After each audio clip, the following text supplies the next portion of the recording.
19 and a half years after the war in Afghanistan began, President Trump is moving forward with a plan to draw down the number of American forces there.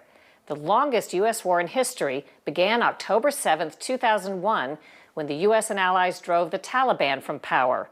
The Islamic extremist group had allowed al-Qaeda to operate and plan the September 11th terrorist attacks in Afghanistan. I recently spoke with Senator Tom Cotton, who's on the Armed Services Committee. He served in Afghanistan while in the Army in 2008. Can you summarize for people who don't know a lot about all this history, what have we done in Afghanistan and what are we trying to do now? So the most important thing we did in Afghanistan was in the immediate aftermath of 9/11. We toppled the Taliban and we broke up the safe havens that al-Qaeda and other terrorist organizations had created there. And it's a remarkable accomplishment for our military that now over 19 years, that land, especially the land on the Afghanistan-Pakistan border, which still has the world's highest concentration of foreign terrorist organizations, has not been used to plot and launch an attack against the United States like we saw in 9/11.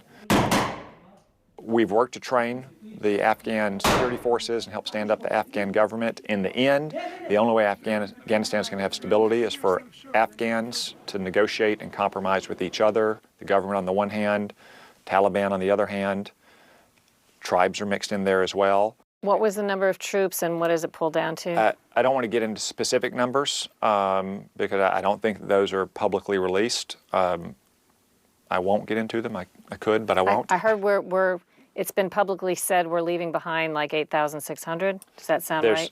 I think that's in the ballpark. Okay. But at one point at its peak, did we have at one point at its peak, we had over 100,000 when President Obama surged troops in there in 2009 and 2010. So the scale, of course, is much, much smaller now.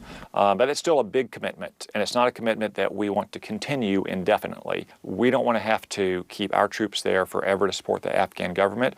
Our interest is ensuring, no matter what the final political outcome looks like, that Afghanistan is not used as a launching ground for terrorist attacks against the United States again. I take your point that for 19 years it has not been used as a launching point for terrorist attacks.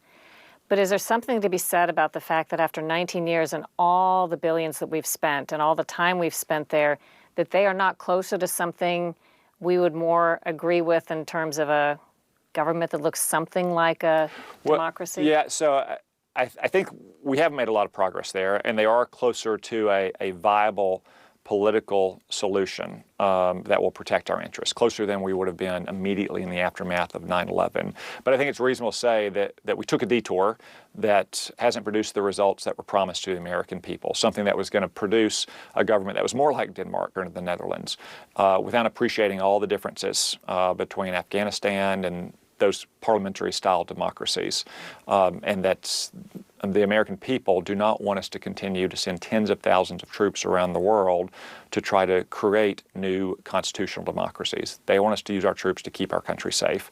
That's the mission that we've been focused on more concretely over the last few years, just like we were in the first few years in Afghanistan. It was the middle years in which you might say that we took a bit of a detour. Right now, what we're focused on is protecting the lives of Americans and making sure we're not attacked again from Afghanistan. The Trump administration signed a deal with the Taliban February 29, 2020, agreeing to end U.S. military involvement over 14 months. Secretary of State Mike Pompeo recently announced plans to reduce U.S. aid to Afghanistan by $1 billion.